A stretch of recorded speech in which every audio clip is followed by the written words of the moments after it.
Jim FM. Ghana's #1 radio station at Dom 106.3 FM. Dwaso Nsem no asugusu awutie. Emra so say na apostle Ebrem so dey kan aka no Bayport Savings and Loans eboyen Mighty Power Tonic Laxative Cream and Hair Food, Second Kings Real Estate, Amin Scientific Clinic, Vodafone and Atabia Herbal Mixture. Eboyen ne dey dwumedie Ebrem. Ohema sechiwa ahwenepa atnase. Sanso and Ayeka say Edukumi area studio. Ben no mama ma wakwa bohema bofo de. Nyame adom. Senior ekoye de. Erade adom. Oh, ekoye. Wetimi asho blue shirt here. The polo shirt. Come. Yeah, pink for we ye. Nice. That we and nobody know you. Na no say. On tell who red were parking as well. You're white. Pa na de to pinka. Hey.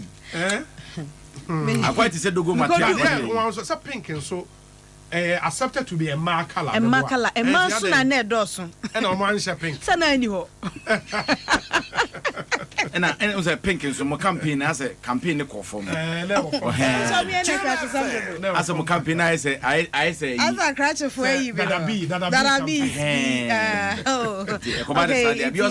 Yes, pink. No way. The Takashina continue. One when you are the Obi to say, come your body, and go competition. Now did that be better on you. But and me person you spend the time kakra on Daily Graphic. Maybe a story on my year on their front page, no. We a beautiful journalism because of share history of my research according to the story because story in say police military brutalities on journalists. No prosecutions since 2006. Seth J. Bokpe and me did say Abodini BOKPE Bokpe. On a year story, beautiful story. I say no single security person has been prosecuted for the attacks on more than 25 journalists and media employees since 2006. Although the perpetrators in some of the cases are identified, the cases are settled sometimes with apologies.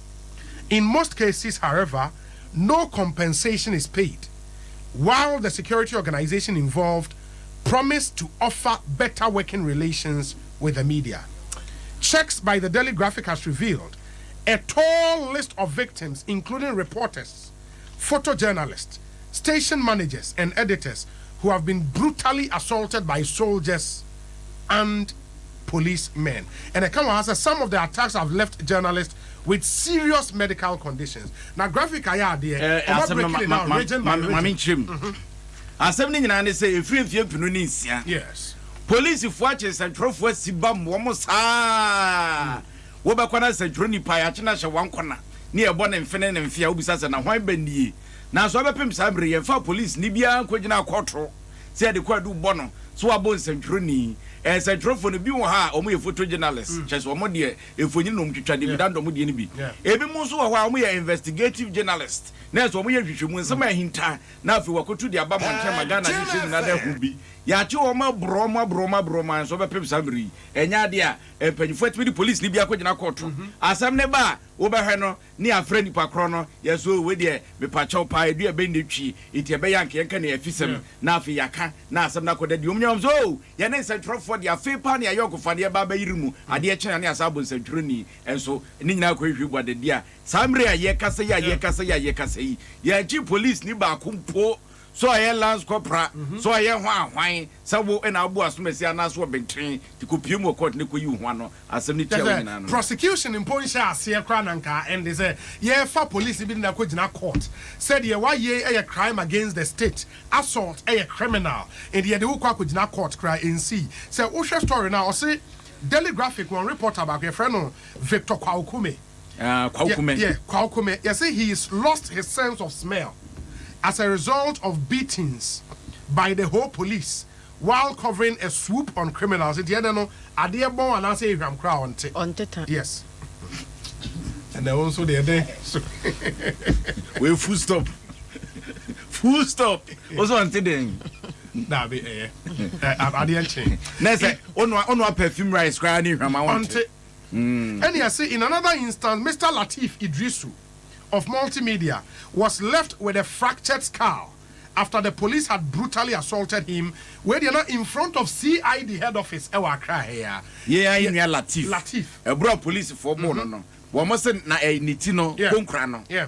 A home baby upon it. And a kind of fractured scar. Yeah. Brofcasia pa fractured scar.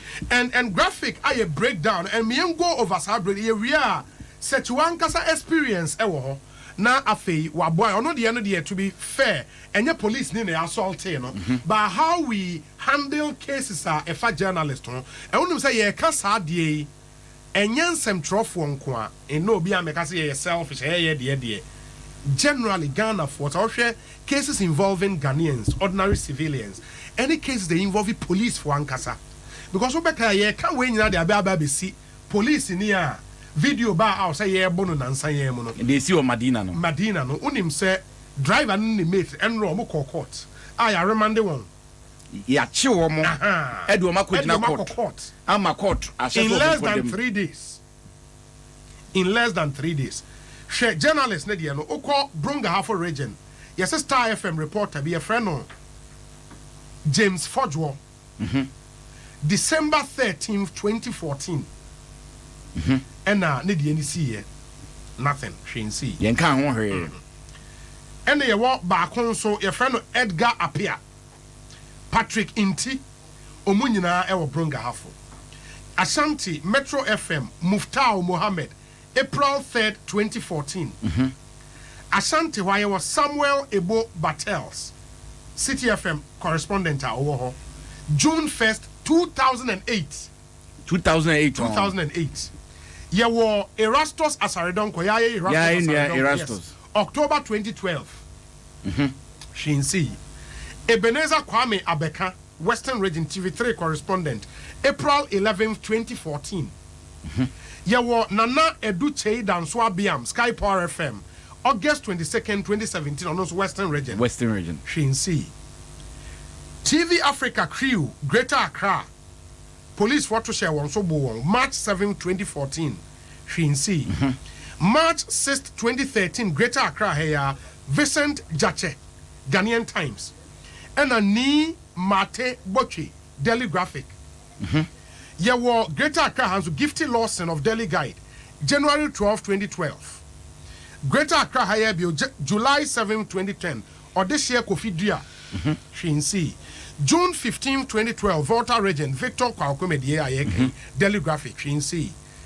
Christopher Salom Ajivo the independent newspaper on Volta Region November 11th guess what 2006 wow yeah 13 years ago Geoffrey Buta Ghanaian Times Northern Region March 10th 2014 on the end of military brutality Shinsi Christopher Kevin Esima Upper East February 23rd 2018 A1 Radio journalist ana owo ho she say inti graphic normal for we dey nan kan dey nan say e bo wo mu why mu dey Ghanaian Times oh dem say Ghanaian Times dey no it invoke na stories I we dey dey e kwa chire kakra eno dey ade a ye discuss e wo ho nka so mo de ka ho yeah so we no obu nkompo ahwe de from Ghanaian Times 2006 e na akotwetwe we ya ba ti if you more kai na brother there be many abro bi anse bro bi a o dey say mentwan me mo ansa mentwan me mo ansa enti ye bu sase mostly no be hwe no police for your magic so we dey ye kan wo kokoam yen kai fisem kan say ye kan fisem now we say a child pa bi akọ compensation not paid and all of that enti e ha no so na in central for ne so how far we are willing to take some of these cases no and also one issue also a consider because be now no apology neba na police hierarchy na pache oh we promise say any montem na yensu aka it's a big issue also ehwe etimi and ohwe ha media foundation e ka wa ha say the lack of prosecution breeds a culture of impunity where people think they can do anything and go away with it next yentwi nipa so nti amani pa bi ehune so o ye kro bi antimi nya ne hwe etina ne o ye nsantwure ne o chewa wonim so wasiba mo kwa hwe mfirimu mpie untumi nkotu Latif ntoso Latif say abono no ye ka kire no dede nam nsantwrefo dede nam na mo be and the next day be you so awurade adom GJ ho we condemn omunya condemn we are no mapa baby atena. No, I think going forward and so our personal experience okay so like say before say be ko setua de so me kai say ye wo fie ha na nana se fa hwene bobo enkofo bi friends okọ ablikuma National Health Insurance omanfo omo pese omo ba na omo be register no omo ase obi an hye fie omo eti nipa na bo apeso ne yesoma nana se fa se onko ho no onko hese de no ma esiko ye ho nana se fa baaye wo baaye ya je ne recorder ya je ne phone e na afia poku avim lady morning editor wosu ne ne ode hye anko akwadwane nti ono abeko eti okọ na ofre wa producer Kofia San edi na chesa asan ye nko na tiso afi omu koduru ho a ye ho a ye te se ye se basabasa ye bia si ho ye koya Kofia San nipa bra Kofia San ye Kofia San ni mesi se onim Kofia San na wuhia na nka abeka se rasta ma ofri samempo mu ba nani se kokokokokokoko kwabrane atimi aheha ma hwe nani so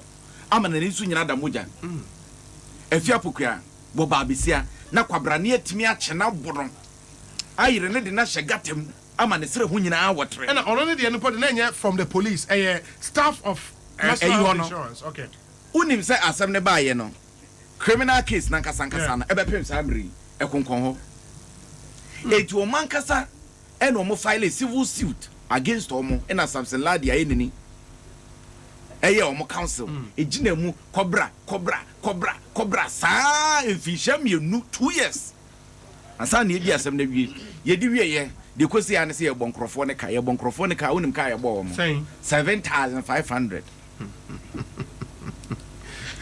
and a criminal can be can have a na sabe wo lawyer kra no appearance obeji sign o de ne kokko to bia untofu asam na fe na wo ka filing process answer ye ka ye bo no besisa bray prosecution bi anko so me hu say ye ha na ye tiriye ene ye wo lawyers apapa bi ti say Samson na asemba ene criminal no kra no utimi be hold brief ehwe say de eko o afutuo bi a na o de ama say ukọ other media stations na omu ni bi yes na wo be da fa lawyer name appearance da edika no kra no one for 2,000 be a 5,000 and 2 tables so a unya ye be ka cho so bi a legal aid legal aid so lawyers craft omu pay bi ko omunya bi and what raise a good point say media houses na nkasa so how do they support on own police for and as a soldier for abu won and as a team mu ni bia atonensa abu no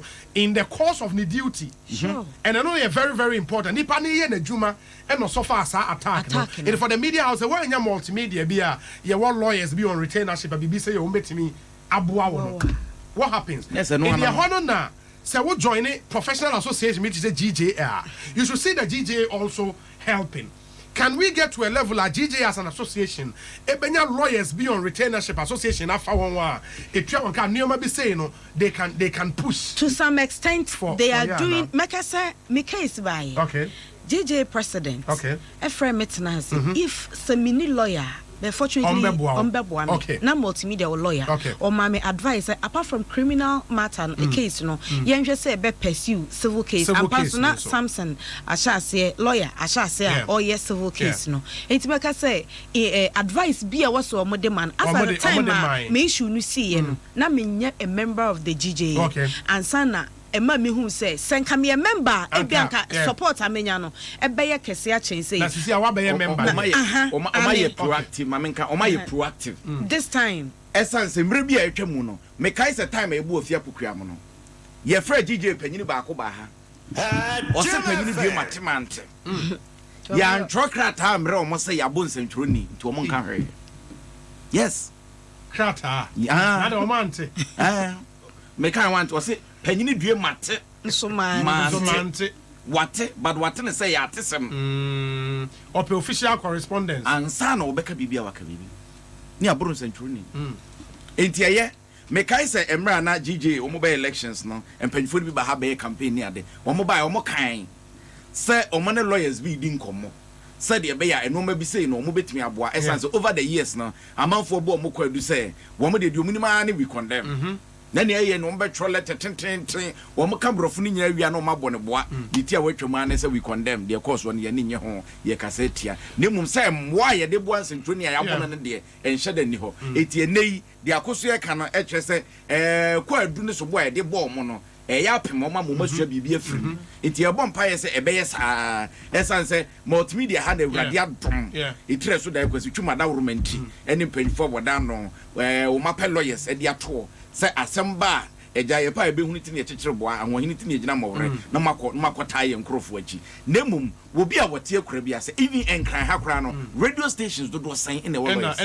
no o to ne akyi a kampo na akakasa what you say enti resa enkran po say radio stations any lawyers na so ye sentro ni e boa unya kamafoa na obi a wɔte akura ase yeah and the ema graphic story ni interesting and it's a way no the focus no on police any soldier for airborne some for inti acquire said the state because police ni officer of the state in the state attacking another critical the fourth realm fourth estate of the realm inti yes you play critical role in the administration of the state in the state attacking such a body asemwa asemi here in the kokobamsa since 2006 state nankasan take any steps because the police ni anase obia osofa assault a criminal case we are now abeye the state against the republic against the person and there was said the state should be seen to be taking interest in Saudi ecosystem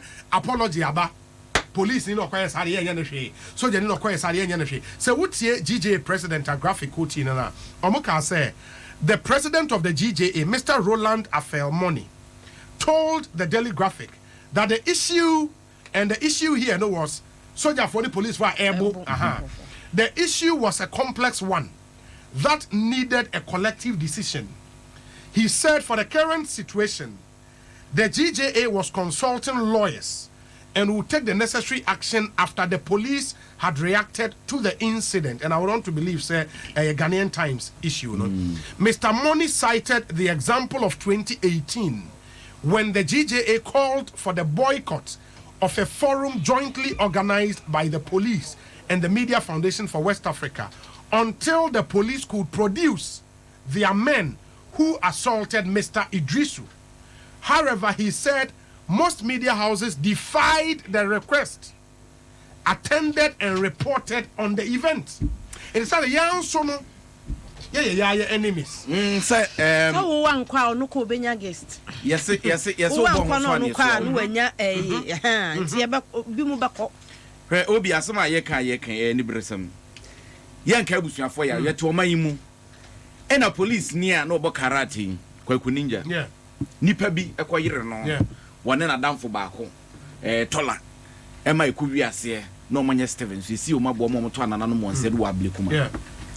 Na emra omudi ewuo ni wieye no sade be ya yenhu omo se ebia we no mayenti no se nyina ye kai omu kotu obi foundation esi amu no wo ho omu wieye no omo sa kata so na ese ye de nipa na hye foundation na se esu police fo tumi hu ye wo ha ena yesi police ni bia boni tu e wotema bokina baby ene boni tu police fo tumi hwehwe ma ko nipa ne fie me kai say story na sabre no yesi abrante na dwane akohye ceiling so ohun police wo no no sha say wo bieja wo tututu e ma police fo tutu kana wo to anana no monse do na yi wo mutimi kochi ni pakoro no mi hu incident a esi wo Ghana a two police ni a ebepem sambri yanchi ni pakoro obeka La Paz na madina de ya na ya kan wasem La Paz police ni bia na nkrofo bi robi obi a oye na adwene se wo kwa akwaji ni pakoro no na ni to ekuta no oye na adwene se wo to no wo to anento yesi aloko ena nkrofo ni boni tu ye kwache Nigeria fo bi se wo na yeye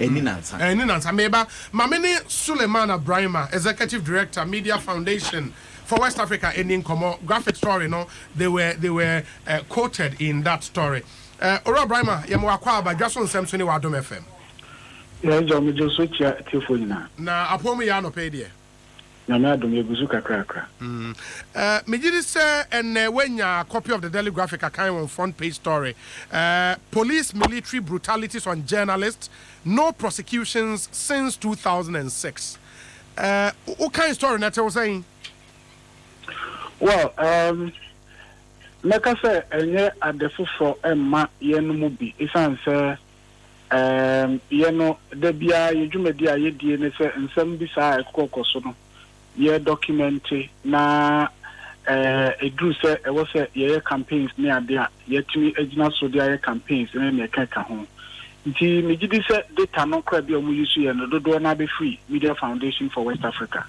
meka say enye me nwanwa de ne mum e ade a e wo say ye di ho ya okese pa. Oh, okay. But me share wo quote ewa in the story what can say the lack of prosecution breeds a culture of impunity where people think they can do anything and get away with it. Ebia ka say the Emma prosecution no intimin koso no from more kita ho amon nsem trofo edi and watching the media space no then the mass prosecution intimin koso. Is it the fault of media houses no, the journalists themselves, police as an institution, GJA na Emma the necessary of the mass prosecution no intimin koso? Well, Nina Swan, the Nsem Debree. Near Eddie Kai, a Binisa, Memfano, Yen Central for no, Yen part. Yen part in the Binisa, there were incidents Debree, ya report to say, oh, journalists were Yabono, and our journalists were Yakosena, the journalists were Yakoena Yakayaka, dear. Ya, Ubediache, Ako police station, na Nina say, oh, well. Yeah, there is a read or newspaper. Journalists now more can say no crowd. Fana say no ama police station. And no leading kind. Me also me no so say sometimes journalists na nkasa crowd do not cooperate. For example, last year early January, no, that was 2017. That's about 2 years ago. Journalists there and NIB. Amafo bi kobro omu ese omu noma ewo MPP headquarters na eba ne se ebra na ye hwehwe omu din krampo kra no na eya akoye me se aye asudie kese because obe frɛ editor na oso omu de montwen obe frɛ we oso omu de montwen edidi mo ama ye de ho petition ekɔ CID headquarters ema me me colleague ba ko a ono na oye in charge of your press freedom work ekɔ tro ya no disem ewo CID headquarters. And actually, no, Nani, I yet to say, Central for Nankasakra, Womo, and the Kwahu here, Mono, CID Krato and Safra Umoni Adiano, and Nadia Nadiano, Umo, Epese, Becoso. Ya, a Bimocrat say, Womo editors, Krakasa, and not editors of Crasso cases no cry, Nadia, Omo interested. I'm saying no cry, who assemble media space no more. And no Pahon so. We have had incidents being so. Bra, you go so abia, ye near bra, ye who they say about Wama justice, I hear Jumano. Ube who be a journalist, a chrono announce and Junino, and then the Juma could be a Omafa whom, Quetiquanso, Aquaji, friend say, blind side compensation be, ya just a banasa, a semna Casacrano, many in Yubium. It's a Ubekaya, 2014, a bra, we are stand over, or journalist be Ayakayaka dear. Ye fa some no den record across say no ye to record no ko replace ye sabre na GJ president ya was we one no no director of radio e wo GBC ya honso so na ya kwamwa no ye nadwuma ye the recorder mo no e ko replace ni standogbe e say no but e be wi afi no na em say victim no any GBC ankasa kra no omunye interested in the case e ba me say ye Media Foundation nya dia ye ntimi arrest ye ntimi prosecute ntina was ye Germanica oba kai kenu asemo esi okumase saatem na owa kanashibe ono no ye graphic MD ogigina oye ne se asemo edie ye be twa akosikopim se asamo agya ne brothers ne wo mo omuti sa ayakayaka de no ye be twa omaso eduru sa asem no court journalist na nkasa kogina ho se o asem no me ye boro me but asem na nkasa me pese media akire biom Emma and Okrampo, no say at that time graphic yes any unity na koye nsem debree. And on the part of the media no, say ye was di kakra. And no pa so so na ye back security agencies no police especially. I think say adwimpo bi wo ho say oh the police ni ekokobro journalist and now koye journalist ayakayaka de na ya anhwe ye ni ye so ye betwena so a. One hwe kra mora and I say nkɔfo bi a ɔmbɛka sɛ wokɔyɛ adwuma koraa no bi a ho tekyema kakra bi a ne yɛyɛ abɛtwe aso nti ne adwuma no koraa yɛnyɛ no saa bisaa enti no wɔn nso so that angle is there te sɛ asɛm no ba te sɛ Latif incident yi ɛba ne sɛ na police headquarters na police for apro journalist na mo sɛ yɛntumi nhu nea ɔyɛ saa adeɛ no ɛno bebree asi a mpɛn bebree bɔ baby ase bi na IGP were issue statement say for apologize ebisi wɔ wa ebi esi wɔ tamale yeah police administration ni ɔmo ya ne sɛ ɔmo bɛ apologize but me say me nyinaa no obi me nyinaa ne sɛ yɛn no a ɛyɛ yɛyɛ victims no sɛ yɛanyɛ hina mu sɛ asɛm wɔ ɛyɛ criminal because obi bɔ obi a ɛyɛ criminal yɛntumi mfa kyɛw pa ɛnsɔ wo adeɛ no ɛwɔ sɛ court but say yɛyɛ victims no any media organizations ansɔre anyina sɛ adeɛ wɔ deɛ yɛbɛpɛ sɛ yɛbɛdi akyira na ne yɛbɛbaa ne sɛ nea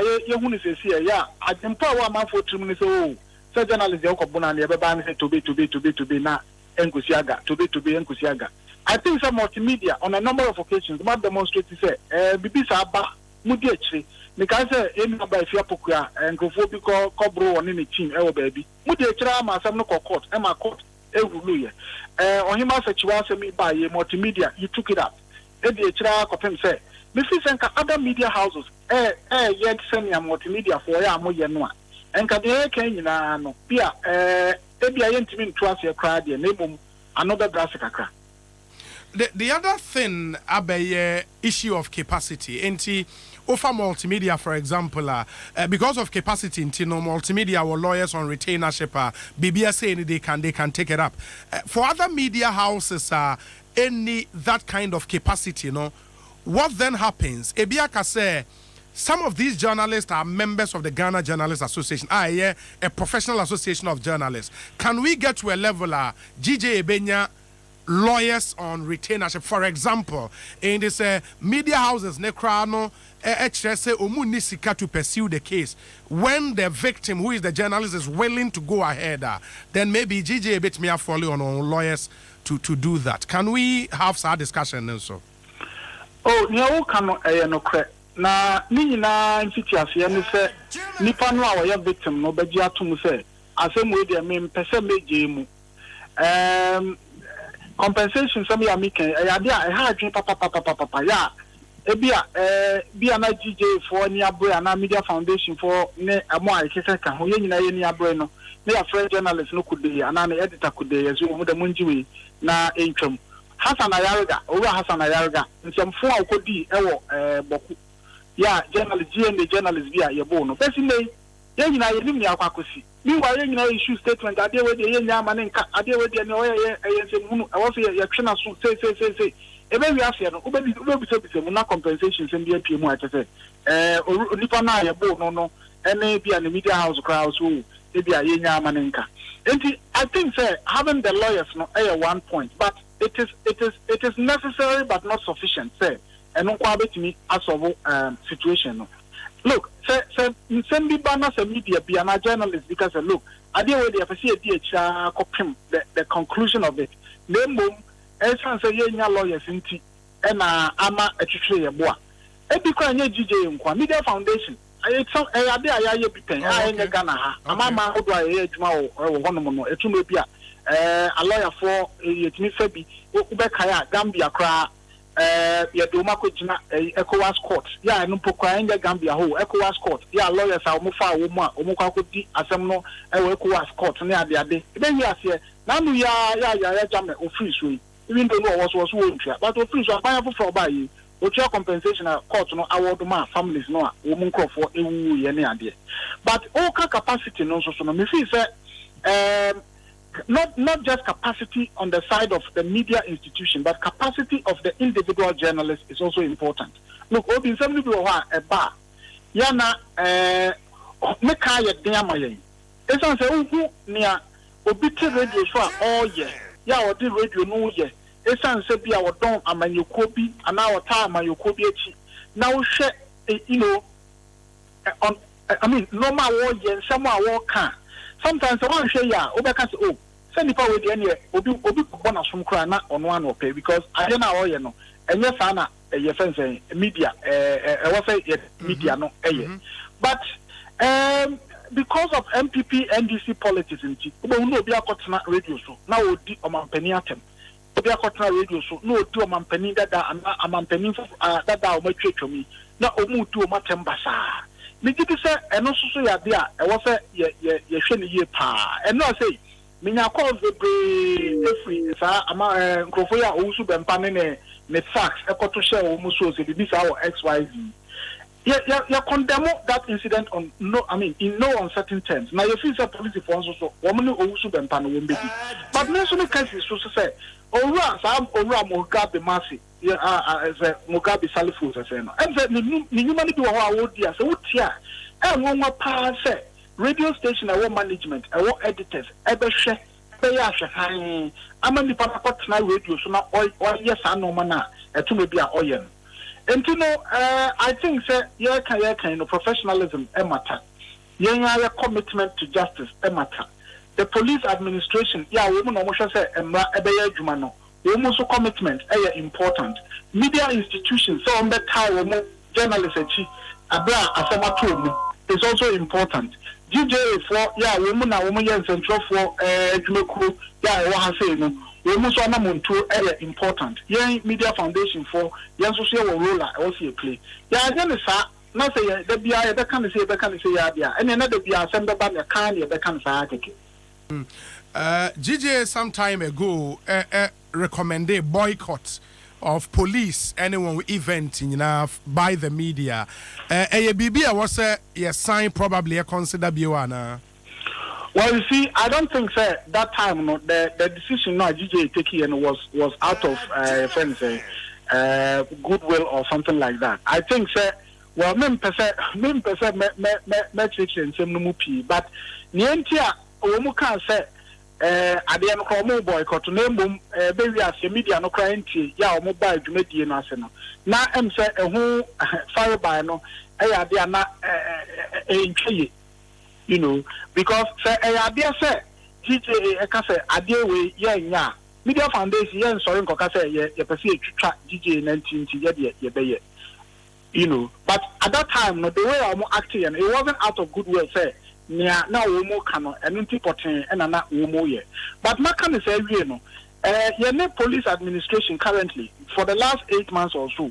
Yeah, big maybe a baby no. Your person in framework be a bad church as a police for Macedia, a ban of journalist safety, Macedia media for also so most so Macedia because sometimes police for the catcher will say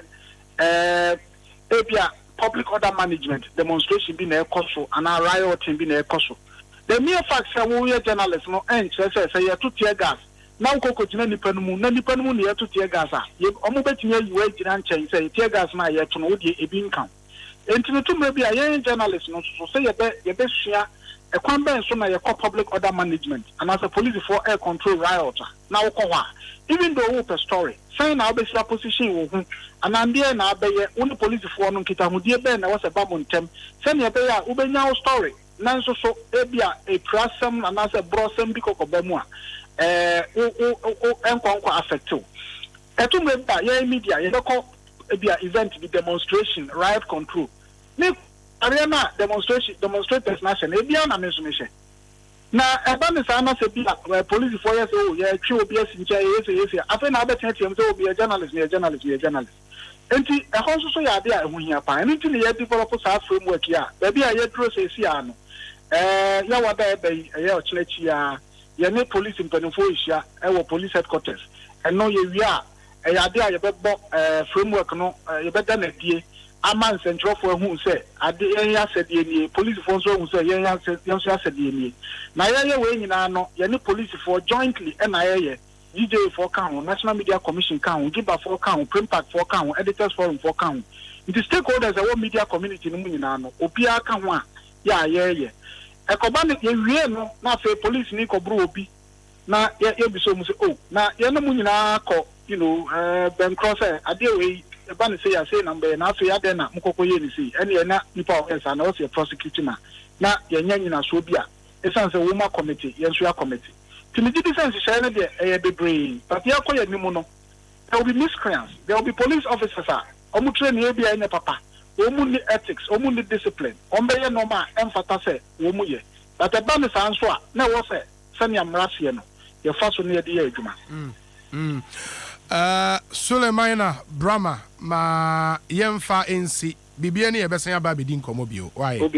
Yeah, that's a panya minshraw. On the executive director Emma Media Foundation for West Africa. Sulemana Brahma and Amotesi no edi nkomo 24 minutes after 8. Dwaso Nsem so ne wa dom 106.3 FM.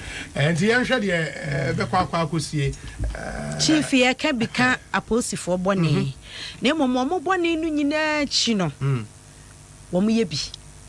Enti se edum pempenso bi ese nsamoni nti na court down wo ho obetimi de wasema kokko se police ni ya ade tia wo a wani nye ho a obetimi akọ court ye bedru level a police ni ya adwuma na wo bete wonsa e de abono no eno de enwo se yesoso ko de no watrapo enti ye besere se wo hwe video na nipa mienu so ye drop ni so ye carpenter ni so ye mason ni o mu ye civilians mienu atwa hye police ni ba koso e bro no we gina benkum we gina nifa wadan no ho ko ha wode de twaw wadan helmet ne kura hye ne kura ye burum o hye helmet ne kura asem no record because metete other counter narrative say police need the kind of board driver no quiet nsem bebe because I work maybe it will play out in court na yetie ha what actually happened but when maybe so aka say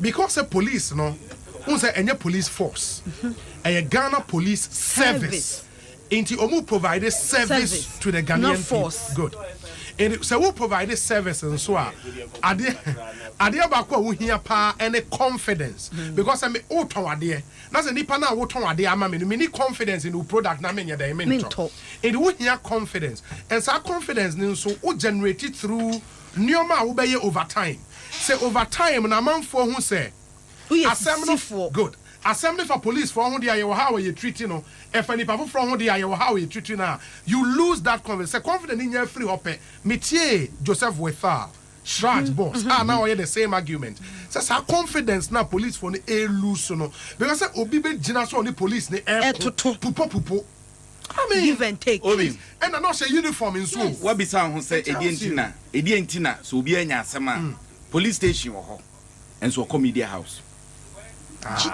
nipa bebre ba ha ni I refer almost say police station obi kwa ho oba na ukase onko police station wo hwe ni dimina hu say na bamabu because we sign police ho and wo de aba media house thinking say ba na oba no aha na obenya ne hawo no anopu masibre etu ka so won sanko police station no aha no ba de ye ka no obi hwe Suleiman na ka asem bi say ye nkrofo ni bi wo ho a sebe so one microphone nti no ni se wiase nyina ye ne dia utu okrafo anu otu momo no no dia no kra ye program bi o obi hwe me say ye onipa ni bi o ha e wo say ye omu free radio so because ya hwe ya waye baako waye mienu esa Ghana fo abutire nti asomdwe da so ho dako ensentrani baako bia no asem edu asem bebo o mayimu and they no kra in the name of politics and some ye nkrofo ni bi ka no masa ye kura na ye nsentrofo no tenchen na wofu na wo ye mahyew